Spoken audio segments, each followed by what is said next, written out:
My mom always told me that sex was for the man, not me. So the first time he took my body, I just let it be. I was a virgin and I didn't even want to have sex. And I made that very clear before we met up, but his intentions were different and he liked it, so I shut up. And then there was the next one. We flirted through text messages. I never intended to have sex with him, but I also didn't deny his advances. Because sex is for the man, not me. So even though my body wasn't ready for it, I accepted it. I opened my legs and I took it, even though I greatly wish that I would have just packed up my things and left.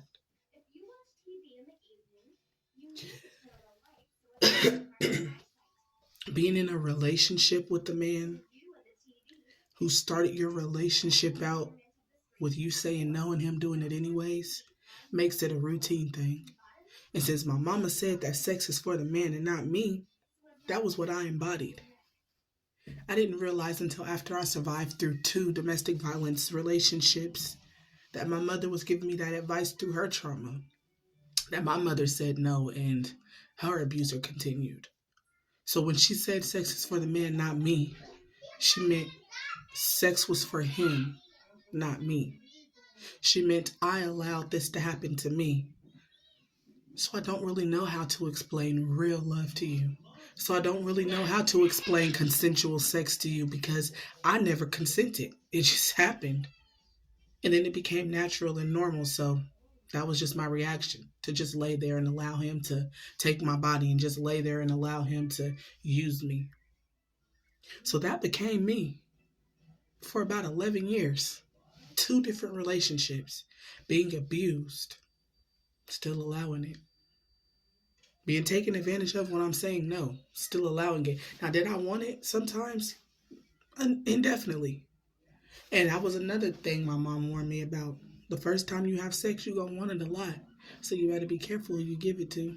She said that, but not really explaining how exactly you could be choosy when the man you say no to takes it anyways. And then when he takes it, what do you do? I was never told to call the police.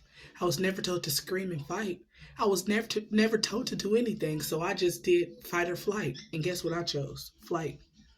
I disassociated from myself. I disassociated from my body. And that became my personality for so many years.